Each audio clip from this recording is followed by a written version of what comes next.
what's going on? This is Mimi from Peace on the Streets radio show, WOKB 1680 AM, now FM, the RB Quiet Storm. Tune in every Wednesday, 9 to 11 p.m. Eastern Time, Peace on the Streets. Subscribe to our YouTube channel, Peace on the Streets Radio. We are live right now on Peace on the Streets studio with Willie Mongoose Monroe. Come on, champ! That's amazing. Thank you for being with us. So, Willie, us, and you have your team here. My team. And I told you. I know it, and they're deep. Yeah. So please explain what their positions are.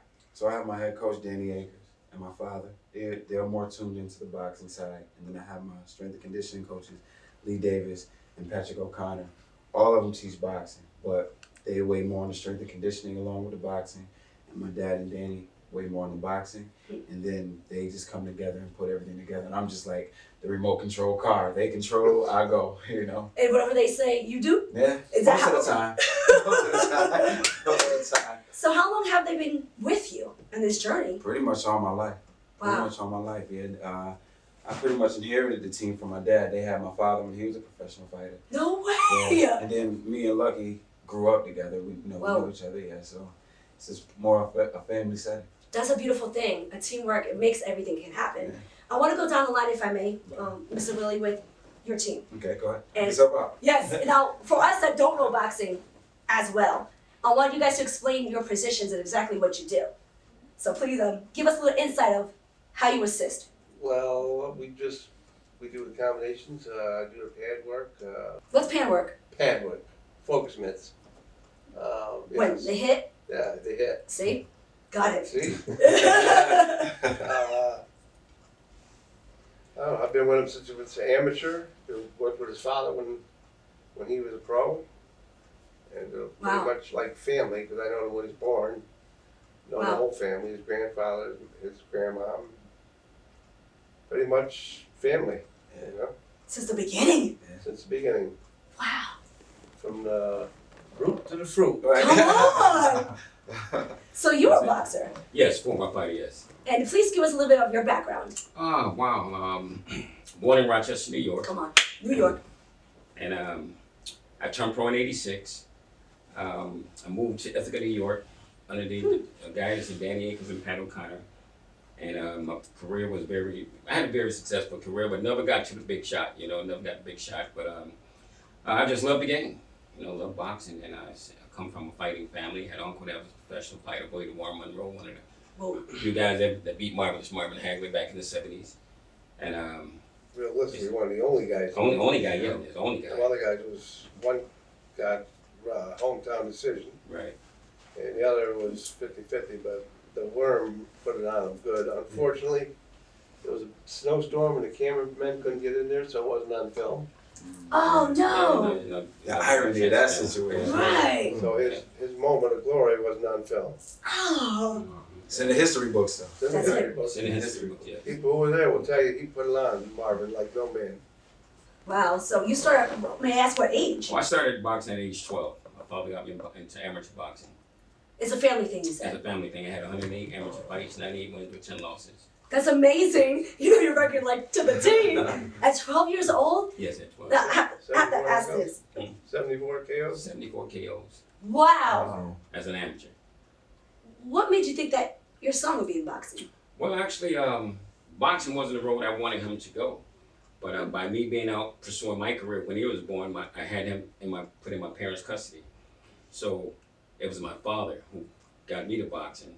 We said, okay, he's going to be the next fighter in the family as well. Remember I told you that boxing wasn't a thing. My grandfather's Afro-Cuban. Yes. So anything about that culture, boxing is like religion. So like everybody in the family fights, even the girls. Come on! Even the girls. I would love to. If you guys have females or boxers in your family, send them to me. I would love to interview you. Come on! That's amazing. So since 12 years old, all the way to, when did you stop? Well, Father Time caught up with me. Got I it. retired in 2000. Wow! And but I was always active and involved in the fight game. Knowing that I had a son coming up, I had a gym. I wanted him to get a fair share of the amateur career as well. So I said the best person to train him would be me. Wow. Yeah. And you've been literally training him since? Since then, yes. Since what age? Well, Or He was a my teenager. grandfather, Yeah. when my dad opened his gym, I was about 12, 13. Wow, oh my gosh, that's the age. Yeah, so, but I started boxing when I was 6 because remember, like I said, I was in my grandparents' custody. So, you know, they took care of me while my dad traveled and really, you know, was handling his boxing career. So my grandfather started me boxing when I was about 6. And when I was about 13, and my dad, you know, when he moved back to Rochester, opened the gym, and then we fought at Hard Knocks gym. Yeah, his gym. So he had his own gym, your grandfather. No, my dad. Your dad. Yeah. Wow, it's amazing, guys.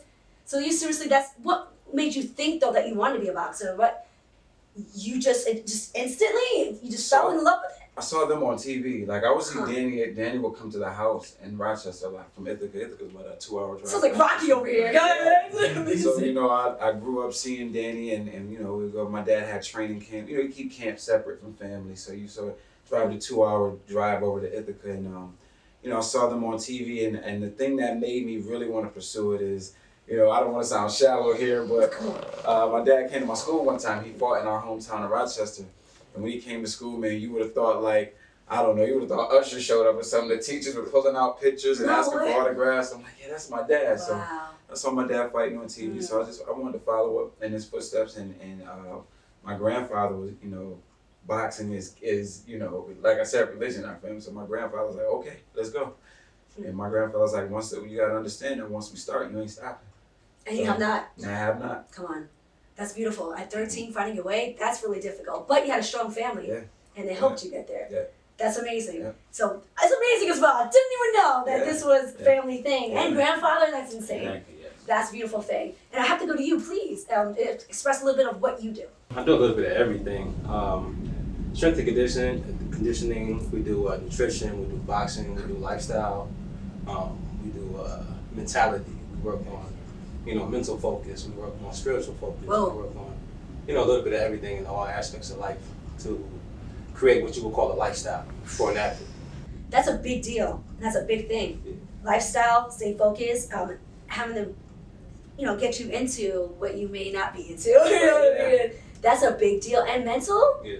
Mental, emotional, spiritual.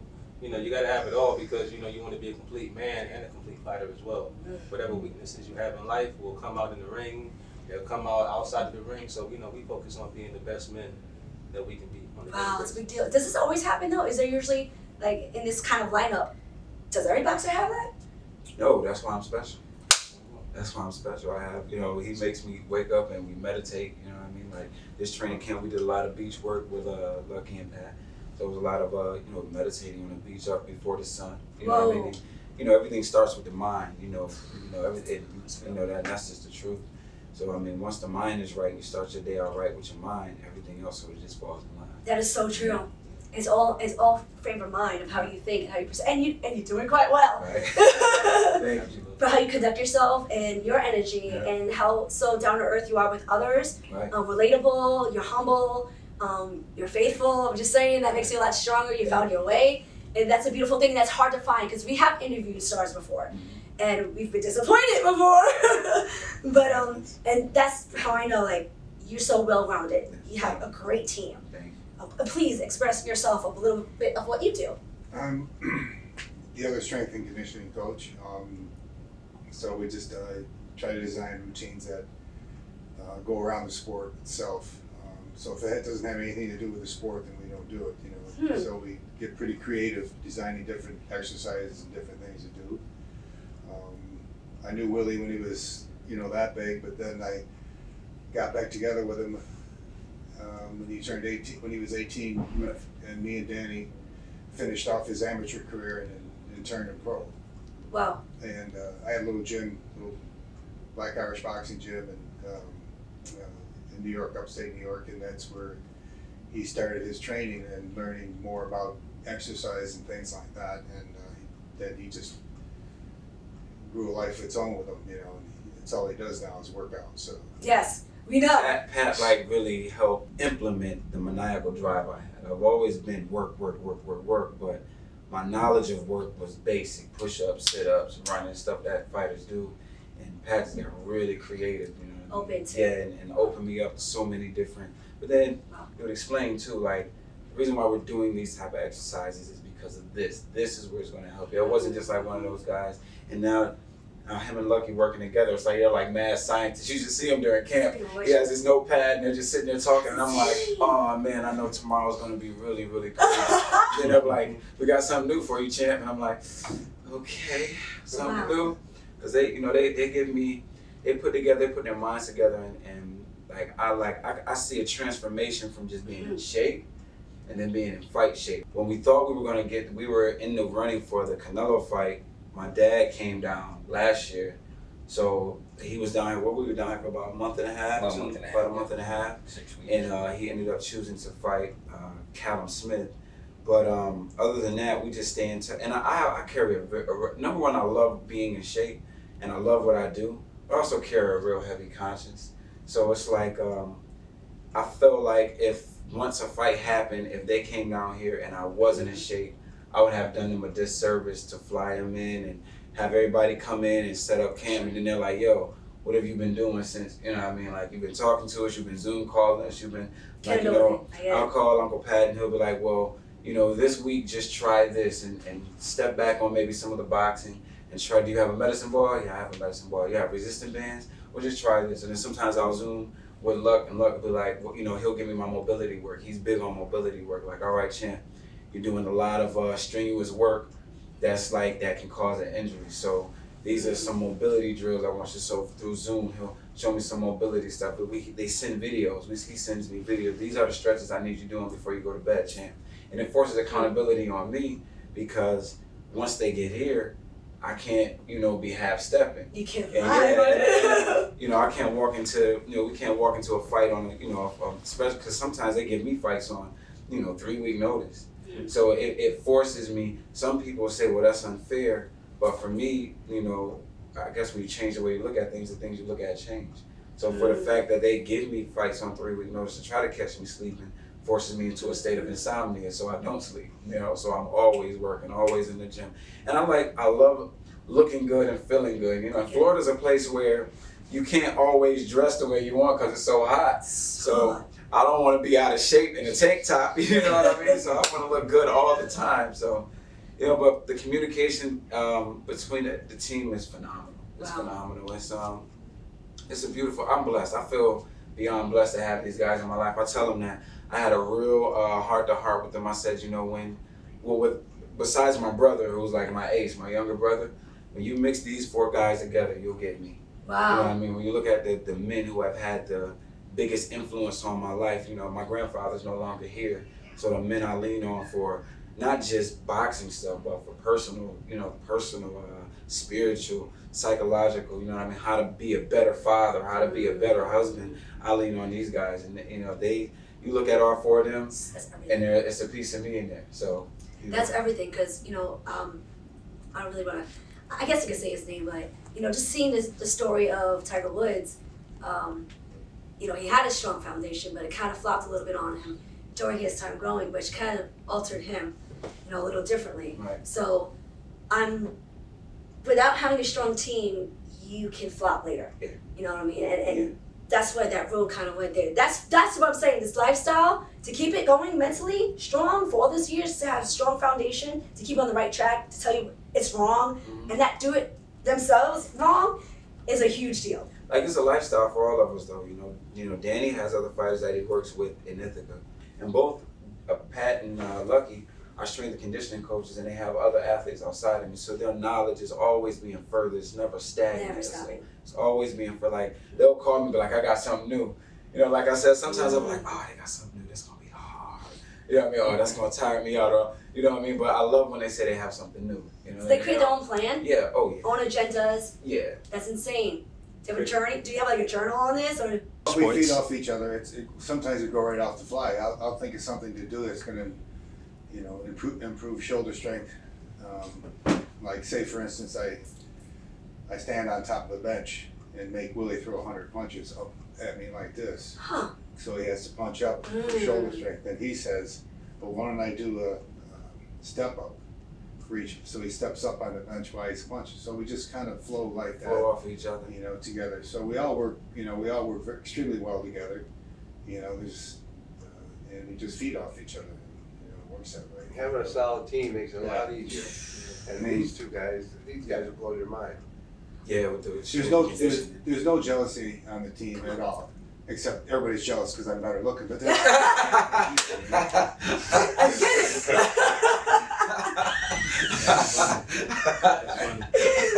it. Beautiful man. That's it. A beautiful man. no, you're a beautiful man. Oh man.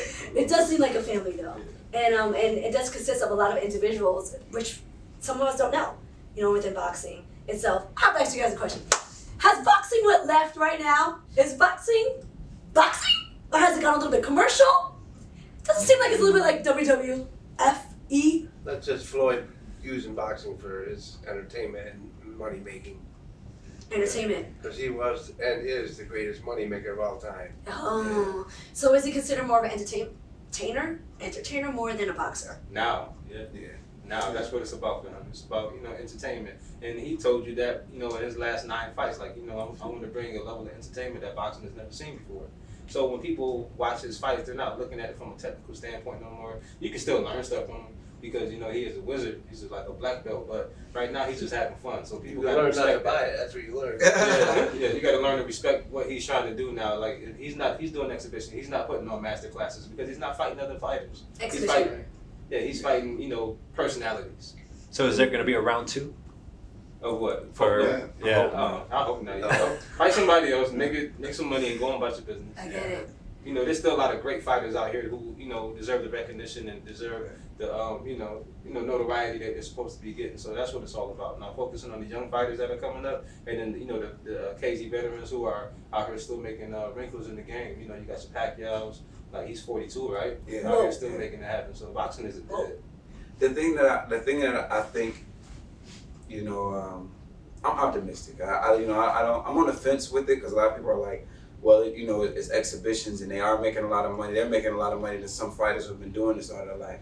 And that's just the way the cookie crumbles. It's like that across the board with any type of business. It's not just boxing. But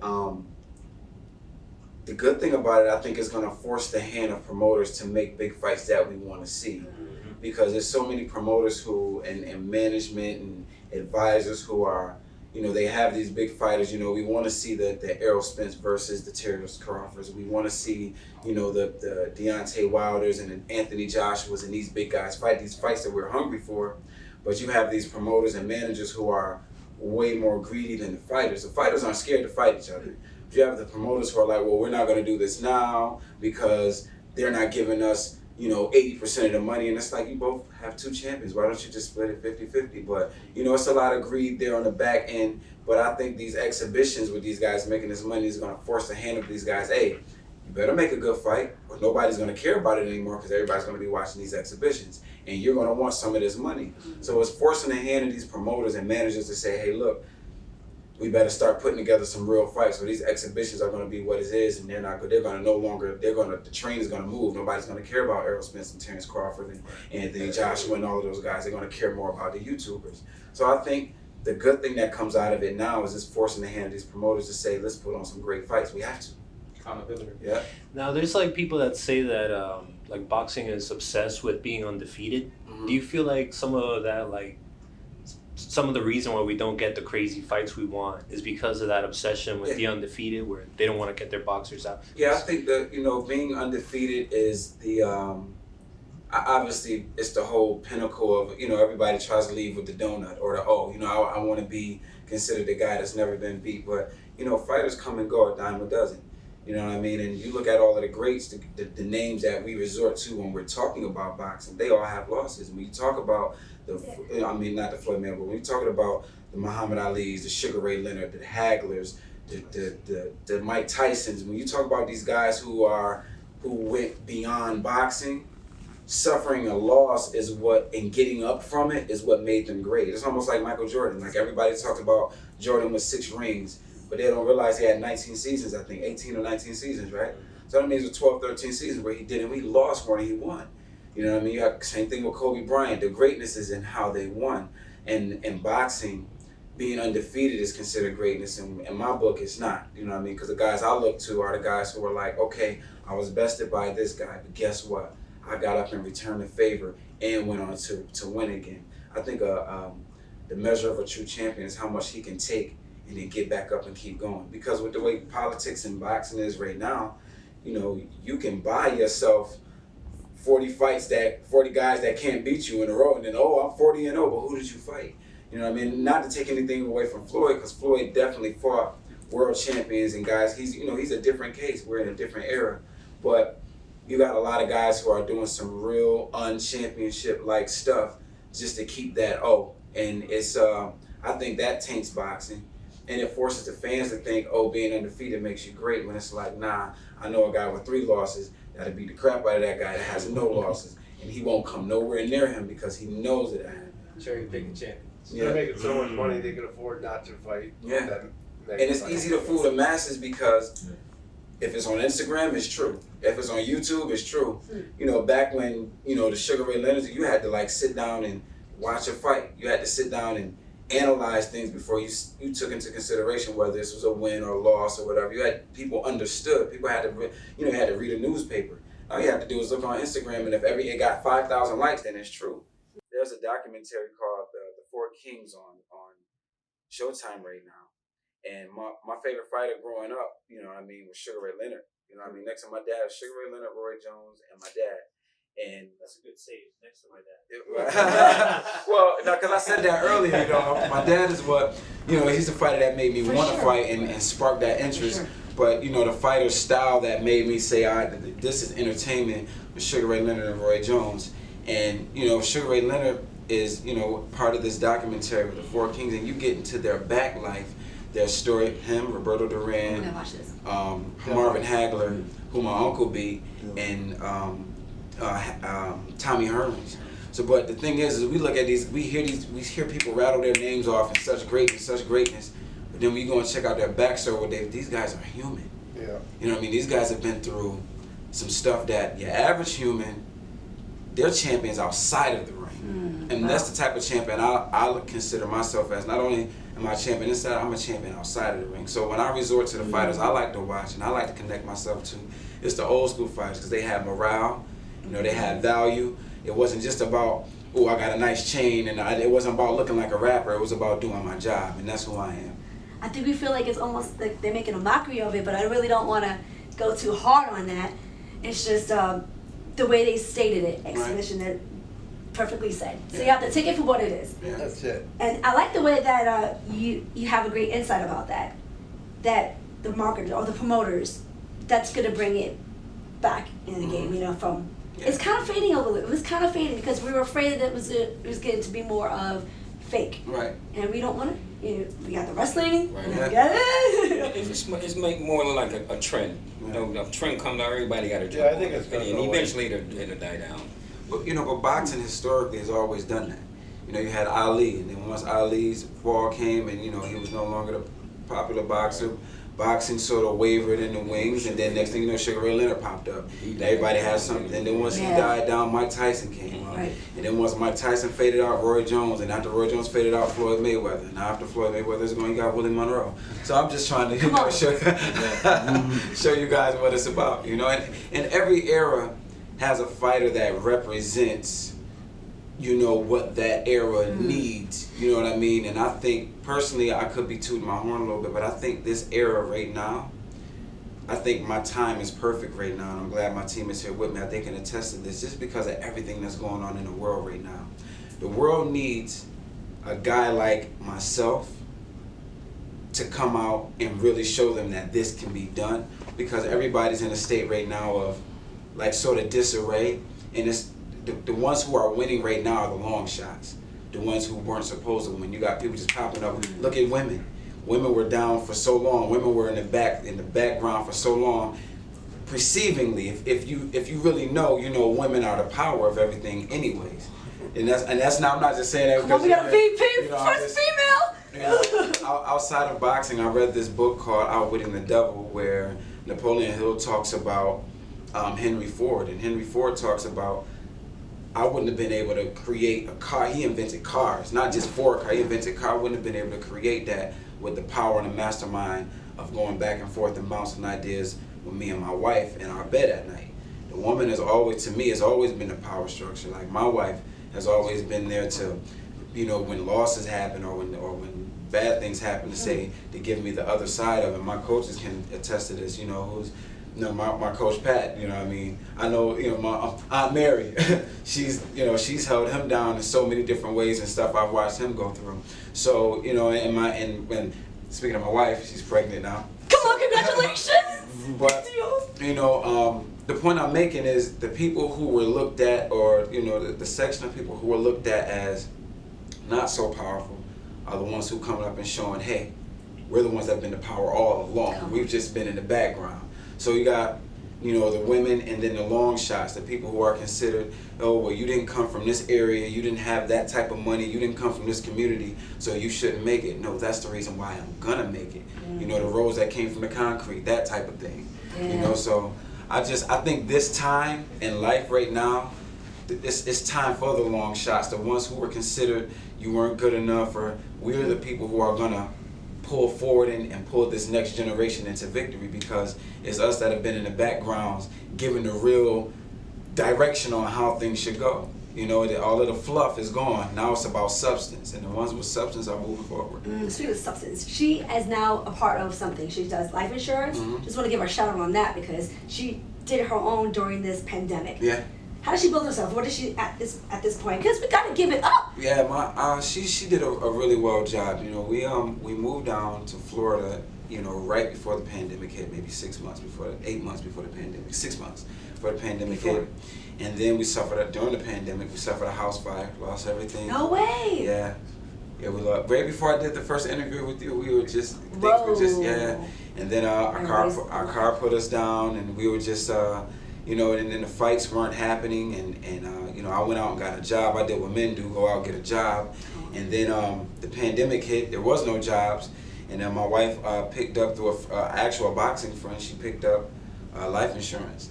And then she just started, you know, where we're from in Rochester, you know, we come from a different area, you know what I mean? We come from a place where you probably can't go, you know what I mean? And if I say go, then they probably gonna go. But, you know, but we come from a different place in Rochester, and she was able to tap into that market and not necessarily market, but to those people, and let them know the importance of life insurance. And it just spindled, and then she went and got her SIE, then her Series 6. Now she's a full-on financial advisor.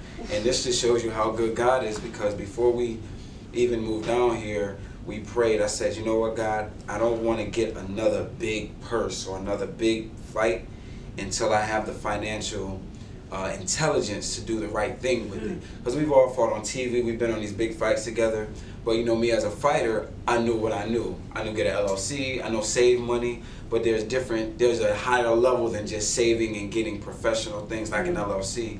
And boy, did God answer our prayers, you know. And then life insurance, then she's done she's doing financial advising for the whole team. Wow. So, you know, after our next couple fights, we're all doing well now, but after these next couple fights, we'll never be broke. Come on! So what a team! Good. Yeah. You have a lineup. Teamwork makes the dream work, you know, prayer. Speaking of the next fight, let's get into like how the team is gonna start preparing for that next fight. That's it. You have a fight coming up. Okay, where's the location? What's the date? Who are you fighting? And how you guys are training for this? You know what? I'm gonna let the team Come talk on on. this, because like I said, I'm the video game. They got the controllers. Y'all go ahead. Let's start with you. Well, he's fighting the 19th at where the Florida Marlins play. What's the name of it? The Lone Depot Stadium. The Lone Depot Stadium. He's fighting a heavy hitter from Colombia. His name is Juan. He's got, I think, 22 wins and 20 knockouts. Wow.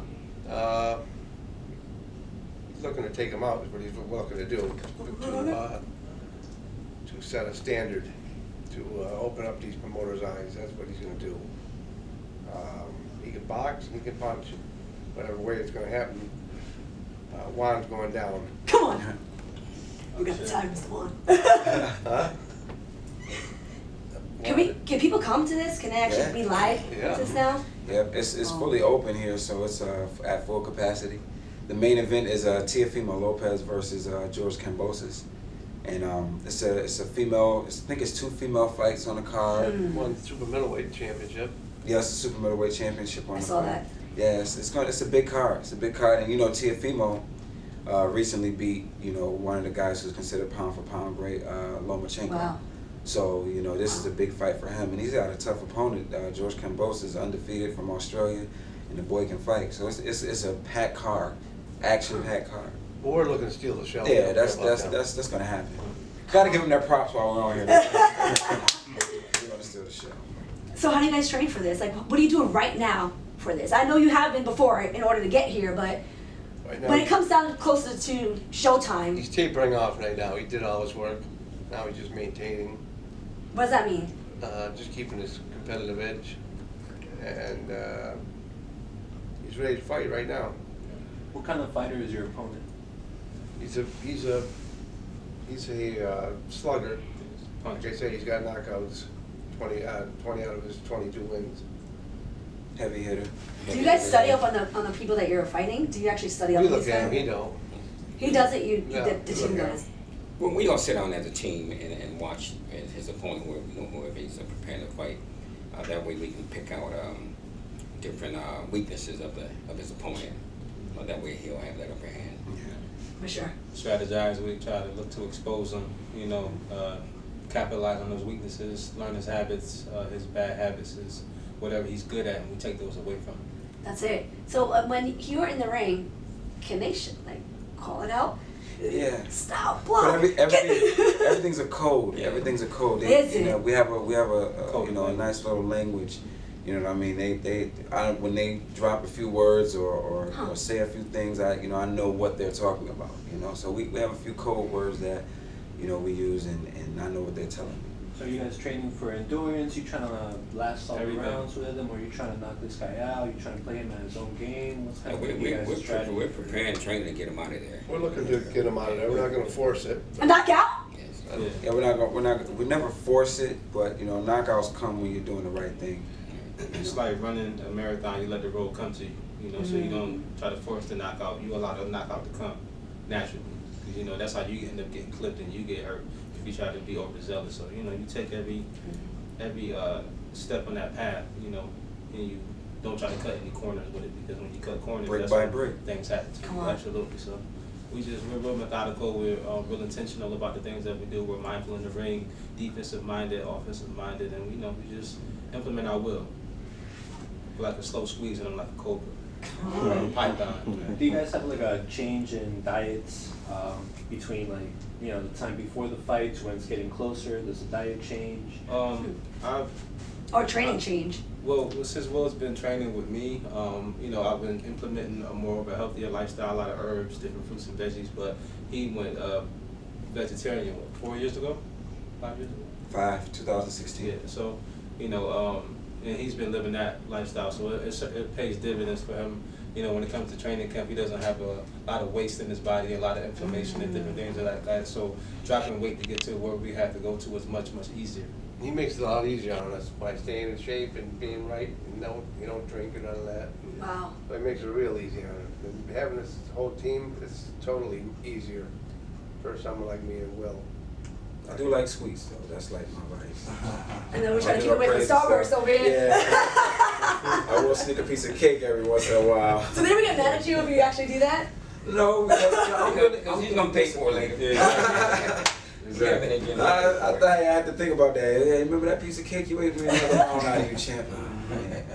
So I'm sure your family gets in on it too, like your kids or your wife. If you're doing Oh, something, yeah. they're like, "Daddy, don't eat that." yeah. My son, he's on me all the time. Like we have this thing in the house where if me and my wife, say a curse word, it's 15 push-ups. That's a great idea. So, my son, if give me an idea. I slip up, my son will be like, Dad, you got about 60 push-ups right now. I've been adding up, like, oh man. Then at the end of the night, they're like, don't forget your push-ups. Like, gosh. So, That's they actually keep us accountable. that's a great idea. Yeah. All right, guys. So we have a match next Saturday, correct? Yeah. Yes. We're there. You guys ready? Do you ever get nervous? Yeah, the nerves are there, but if the nerves weren't there, then you should be nervous. You know what I mean? If there weren't nerves there, then it'd be something to be concerned about. So you get like, As soon as the bell rings, they'll go away. Yeah. it's gotta just go away. Adrenaline I get- kicks in. I get a little edgy. I'm My dad says, what do you say about me, Dad? My dad says, what does he say about me? About like not being hard to work with, but I could be a pain in the behind sometimes. My dad's like, hey, he's a pain in the butt sometimes. So I could be a pain, especially when, you know, when it get closer to the fight. You know, you get edgy. You're thinking about, you know, and because then your mind is always keyed into, you know, excuse me for lack of better words, but kill, you know, it's like kill or be killed, you know what I mean? So, you know, sometimes it comes out in different actions around, but, you know, I have 3 men that are like a lot stronger than me physically, so like I don't go too far because they'll probably break me up. I get it. You know, they'll break me up. I really would think that I'd be so nervous when I get in the ring, and then you don't want to get knocked out, so you know, you get a little. Since you were 6, you know. Yeah, that makes sense. It's a comfortability. It's a comfortability. It's somewhat of a weird passion, you know, to be able, because sometimes, you know, I won't wake up until I've been hit. You know, like I'll be in sparring and I'll just be moving and touching. You know, sometimes it seems like starting out a little slow today, huh? And I'm like, yeah. As soon as I get caught with a shot I don't like, then I turn into somebody else and like, well, that woke you up, you know. So it's, you know, it's a weird passion, you know. Have you ever been knocked out? Never been knocked out, but I've been out on my feet. I've been, you know, like I've never been. Well, the fight with Triple G, I stopped myself. I wasn't out, you know, like, you know, there's a difference between, you know, TKO and KO. Technical knockout is that. Technically is considered a knockout because you stopped the fight, but like, have I been out and just cold? I've been out on my feet. I've been like, you know, I wish you could bottle it up and sell it. It's probably, you know, like it's a weird feeling because you don't know where you are for, you know, 3 or 4 seconds. You know, and like I've like when they say I've been hit so hard to where I've heard like had deja vu like for a couple seconds, like I've been here before. You know what I mean? Like this, yeah. It's a weird thing. You hit somebody, sometimes you get ringing in your ears, and when you're in a fast-paced fight, I have to attribute this to Lucky and Pat because recovery is everything. So the better shape you're in, the quicker you recover from a hard shot. You know what I mean? Especially a headshot, and. You know, but when you're in a fast-paced fight, 3-4 seconds can seem like forever. You know what I mean? When you're trying to get out of the blocks or trying to get out of that fuzziness away. What is it about like the physicality, about the training that makes them like clear up faster? Like what is it about that? So you talk about being able to recover physically, mentally, you know, you're talking about your nervous system. So being able to tap back in if you were knocked off the tracks is what it's all about. You know, you'll see somebody in a race and they may stumble, but then they catch themselves. And it's just that same thing, getting back into stride, but, you know, try to push you through, you know, thresholds so that when you do get into situations in the ring, it's nothing like what you went through at training camp. Training camp is probably the hardest thing to do. The fight is more, you know, more entertaining for the fighter, but training camp, I'm trying to break you every day. Trey, you put yourself into uncomfortable situations so they become comfortable. Yeah, Come easy. like they'll have me do different drills. Like that one thing me and Lucky did is we'll turn around, just spin till you get dizzy, then stop.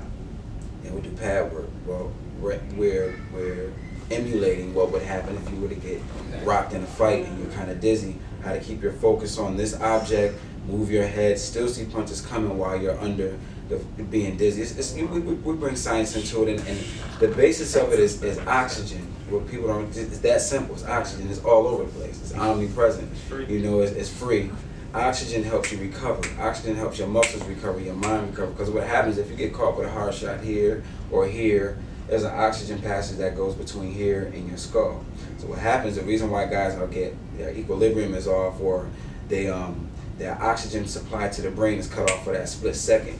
So the thing is to get oxygen flow, or to be able to function without that oxygen flow for a couple of seconds until you're able to get, and that comes in training, that comes in recovery. If your body can, like Pat has, he uses like a pedometer and stuff, sometimes we've trained, or like the heart monitor, how fast can your heart rate come back down from being, you know, and that helps you absorb oxygen really fast for recovery and everything.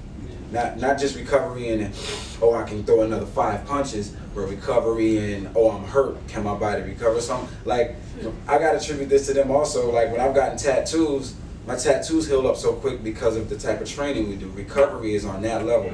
You know what I mean? My tattoos heal up almost as quick as they're done simply because I'm in such good shape.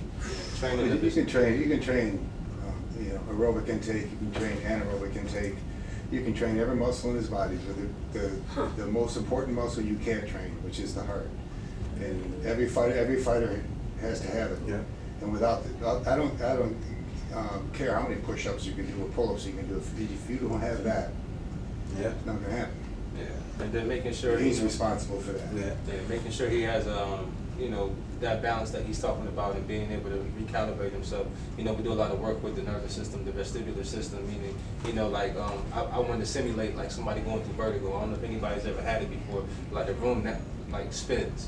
You can't catch yourself, you can't catch your balance. So to be in a fight and to get hit, or to play a sport and get hit and get rocked for days, like that's what it feels like. So to be able to snap back out of that, it's like you're in a whole different multiverse. Anybody ever seen the movie Doctor Strange when the chosen one hit him and he flew up out of himself? Like you're literally astral project. You're not who you thought you were for a couple seconds, and be able to come back to that is very, very important. So to train the spine, to train the neck, to be able to train the brain stems, and you know all these different things have to get that the different kind of training patterns that we put people through, contralateral movements, to fire off more neurons in the brain and to get your body in the position to be able to withstand this kind of punishment day in and day out is really, really important, and that's what it's all about. So that recovery is big, that science is big. It is. Yeah. It's really big because the things you're saying, we know, makes sense, but I didn't know implement it, you know, within everything. I'm telling you, they're like mad scientists, especially like in insane. Pat, because they get to, you know, Pat writes down everything, and he writes down the times and how fast I recover from certain, and Oh, boy. we watch the progression through camp. Like, all right, when you first started camp, you know, it took you about, you know, 5 or 6 seconds extra to recover from this work, and then when we broke it down and we had you do more strenuous work with half the rest, you recover quicker. So when you look at those numbers, your numbers don't lie. It's like, oh, you're in way better shape than you were 6 weeks ago. Like 6 weeks ago, you were throwing this many punches during a round. You know what I mean? Now you're throwing this many punches, and you're not exerting so much energy, and you're recovering quicker. So, and you know, Pat has a notebook. He writes all of this stuff down, and then he's able to show me, this is what you did. This is the progress that you We're made. so familiar with each other that it's easy. He has his drill. He does with me on the heavy bag, and I swear to goodness, on that heavy bag, we have to be throwing, inside of 3 minutes, we have to be throwing about 400 or 500 punches. Yeah, easy. And we do this drill, and he always makes sure we do that drill right after we're done sparring. So after we've exerted ourselves and been beat on a little bit and tired from, let's get 3 rounds of that drill in, because if you can do 3 rounds of that drill and recover after you've sparred, you don't need to spar 8, 9, 10 rounds. We just spar 8, I want 3 rounds of that drill. You know what I mean? And if you can do 3 rounds of these drills with the half a rest, because in a fight we get a minute rest, but they'll emulate things and maybe let me get a 30-second rest or a 45-second rest. So now when I sit down, they're teaching me to recover during the round. So now when I sit down in the corner, where I would have had a 30 or 45-second rest in the gym, I have a minute rest, and I've learned to recover during the round. Insane. So that 1 minute in between, they know how to chop it up and cut it back to where it's like, you know, even if I do overexert myself, we have the time here to really recover. There's a science behind it. There's a true science behind it. I'm telling you, they're like mad scientists. It truly is. What does conditioning consist of? Because I know you said you had to go into an ice tub. Yeah, I did an ice bath this morning. So the closer we get to the fight, we'll do the ice baths just for recovery. I'll let you know, Pat, you go ahead. Yeah, what is conditioning? Is this all the time? Do you have to do this? Well, the ice baths are once a week, but like now that we're closer to the fight, we may get maybe 2 or 3 of them in a week, because it's about, you know, bringing the body back. Pat, go ahead. Yeah, what does it do for your body? Oh, sorry. I mean, it all depends on, I mean, it doesn't depend on who we're fighting. We're going to get in the best shape possible as we go, but if we're fighting a person that's a certain way, like this guy we're fighting, a straightforward bull, come forward. So say we have a drill where I have Willie hit the mitts for 20 seconds, as many times as he can, then he's got I say it's a 10 seconds rest, but it's not, but he'll place his hand up on my shoulder and I'll charge him like a bull, and he's got to push me off and move at the same time. So really he's recuperating at that time, but he's still moving. He's not like over in the corner sitting taking a rest. He's recuperating during the round. He's taking that little time off, and then he'll come back 20 seconds and blast the guy out for 20 seconds straight, and take that little time and come back and produce. Simulate how he would be in the fight if he was to let off a combination, and then he goes back on defensive responsibilities. So he's doing that, but then, you know, it's an active rest because he still has to stay engaged.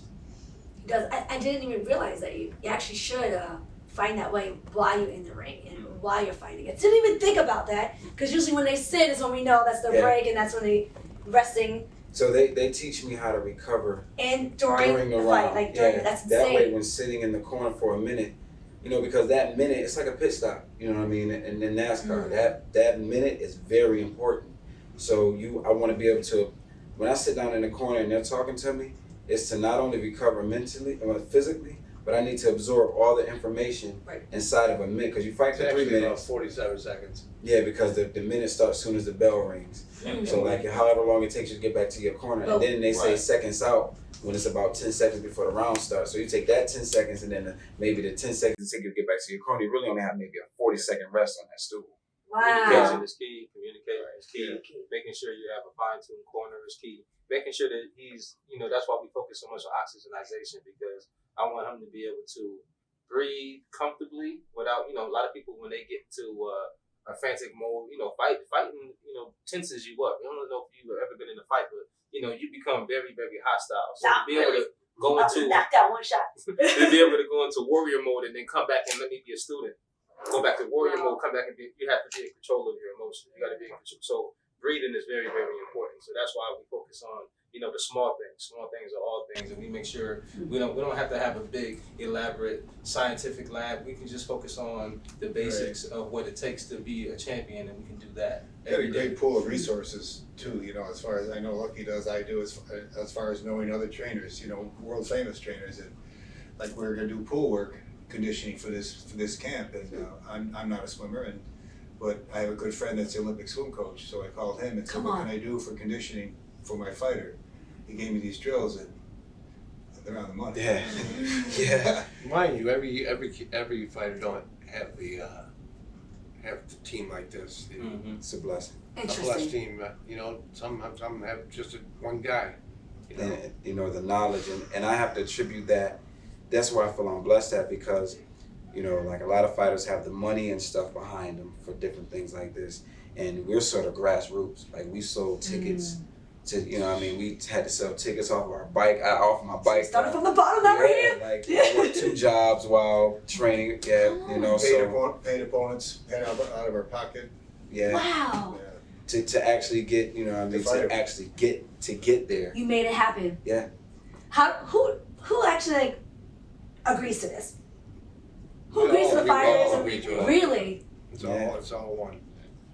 We sit down and table everything in every discussion, and don't for one second think that like the beauty you see here. There's some rough moments here. There's some disagreements. There's some I'm leaving this meet. I'm not talking today. Like, don't get me wrong. That's a real team, but we're all here. You know what I mean? Like, and you know, that's the reality of it. In order to have this type of beauty, you need that type of roughness. It's just like, you know, it's a mirror image. You know what I mean? How high you go is also from how deep you've come. You know what I mean? It's almost like a bow and arrow. You know what I mean? Like the farther back you pull that bow, the further the arrow is gonna go. Wow. So there's a lot of resistance here. That you got 5 alpha males here. You know what I mean? But there's trust here. There's trust, honor, and respect. Has to be, and especially as long as you guys been together, it's obviously it's a family. Yeah. And built in for so long. That's even better, isn't it? Yeah. To feel that love, you feel it right in. That's important. That is huge. Chaos brings order. So if you got some chaos, it's an opportunity for order to come. You know, that's how you have to look at it. It's not like, oh, this is happening to me. Why is this happening to me? Oh, it's happening to me because I say I want something. So when I say I want something, I want to do something, I want to be something. Life will give you all these different things. Like, oh, you say you want that? Well, here you go. Get past that. Because when you go past these things, then whatever you want is on the other side of that. And, you know, we think it's going to be an easy road because we got passion and we got love and we're so this and we're so like, nah, it's not about how nice you are. It's about what you're willing to endure. That's very well said. When you become brother, I mean, you got 5 guys that are living on top of each other like that for 8 weeks. You know, and you either could become brothers, you end up killing each other. And we're all still here. We're all still here. We're skating, you know, still pretty, so. You know, I really like that message about chaos can also, you know, it gives you a challenge to bring in order. Yeah. So never feel defeated, guys, because you can make it happen. You guys have to write a book. That's impressive. Yeah, they have the book. So I've been a spectator for a lot of things, because Luck did a marathon too. Yeah. Really? Yeah. You guys are still running, still doing things like to this day still. Yeah. Stay active every day. You move your body. They go running with me. I was running until Willie took me That's on a right. deep sand run a couple weeks ago. That's- That kicked my ass pretty good. That's something Yeah, else. So yeah, the sand was. I mean, it was crazy. It was a man-made sand path. We just got a house over in Poinciana. Congratulations. Thank you. And it's like Great area. a bunch of these sand hills everywhere, and it's like a man-made sand path that goes for about 3 miles up to the corner. Then it stretches another 4 or 5 miles both ways. So I'll just run a mile and a half up and then back. But it's that real fine. It's not the sand from the beach to where it's that man-made sand path. So it's like quicksand. It's like thin. It just Yeah, it's feels real like, thin. whoa. Yeah, so You gotta push way down to come up. Yeah. So before they came down, and I had sort of injured my groin a little bit, and like I said, yeah, he said you need to do work that's gonna strengthen your stabilizer muscle, which is. So I said, you know what? Instead of running on the hard pavement, I'm gonna go run in the sand because that's gonna force me to dig out of the sand a little bit without having to go do strenuous squats and stuff for my leg strength. And I got to the point where I was running this 3 miles in the sand in 25 minutes. Wow. Yeah, I was 25 moving. minutes. What's the best kind of running on? I have to say this. Is it cement or sand? The best form of Well, the running? sand is more. The sand takes more out of your legs, and it gets you tired quicker. But it's actually more comfortable to run in because, like, I'm being a little older now, man. My knees and stuff on that pavement That's right. is It is. yeah. Yeah. You know, that impact is different because then after I run on the pavement and come back, you know, my knees just feel like, you know, like they have no mobility in them. You know, so You So start it's feeling- good to get a track. Yeah. You know, run on the track. a rubber So a track is better. A rubber track. Yeah. A rubber, Not yeah, cement. that's what- Cause I'm mixed martial arts and I run in cement for the past 7 years. Yes. And I think I'm feeling it. And Yeah, I'm like, you I gotta think it's pay time to for switch it up. I see. Yeah. Yeah. And you got to make sure you do the maintenance work. That's why, you know, I focus more on recovery. Like I can put you through an immense amount of training in a small amount of time, and then I want you to recover for the rest of the time. That way, if you feel like doing it again, you're 100%. But if I put you through a rigorous training session and you don't do any recovery, and I'm like, all right, I'll be back here tomorrow, you can be looking at me like I'm crazy. Yeah. I get it. Your body doesn't have the chance to recuperate and snap back. So, you know, recovery is big. Making sure we're doing functional strength training is big because, you know, it has to be something that you can do every day.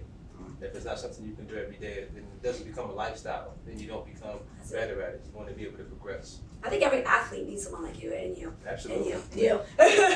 Because if we were trained like this in mixed martial arts, I think we would have lasted longer. Someone would have stayed. Mm-hmm. You know, that nature. I actually never knew this insights and just scrolling. So What kind of mixed martial? What do you do? it's taekwondo, it's karate, it's all mixture Okay. under Chief Cumberbatch. Big shout out to him. Ignite. Yeah. It's because he has over there. everything under that umbrella. Yes, he met It's a Chief, nice, yeah, it's a nice place too. and he actually brought in faith to it, so where he made his own and brought faith and Right. helped inspire. So Right. it's like honestly, Spiritually. each and every one of you would build into his team. Right. His wife is involved. Big shout out to Miss Patricia.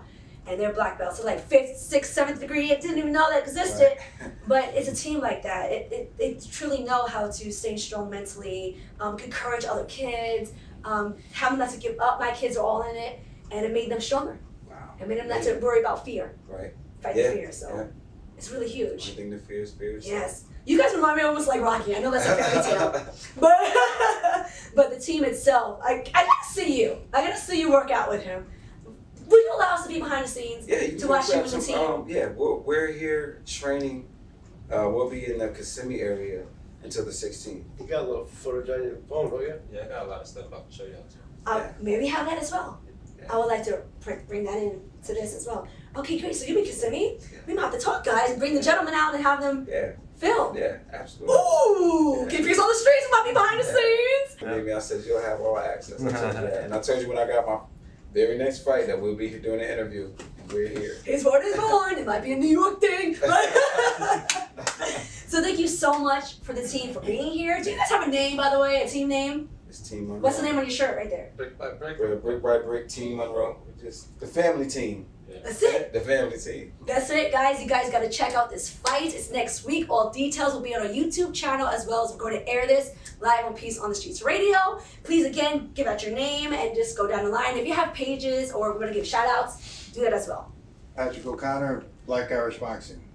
Lee Lucky Davis, Chief O. You can follow me at Lucky Easy Work Fitness, Easy with a Z, and Easy Work Houston. Willie Monroe Sr., I'm his father. Daniel Akers, I worked at the GIAC Greater Ithaca Activity Center. I've been there for 37 years, training fighters. That's what I do. Willie El Mongoose Monroe Jr., that's it. Everywhere. On all my handles are Willie El Mongoose Monroe Jr. Make sure you come and see this fight, because it's, when you get to this magnitude, it's sort of do or die. You know, this guy's coming. He's going to be giving it all. Unfortunately, he's going to be the one dying. Come on! So we can buy Let's tickets go. now? Yeah. And all the way through until it starts, right? Yeah. We gotta go there, guys. Peace on the Streets gotta be there. Get your tickets at Triller Fight Club or at the Triller Instagram.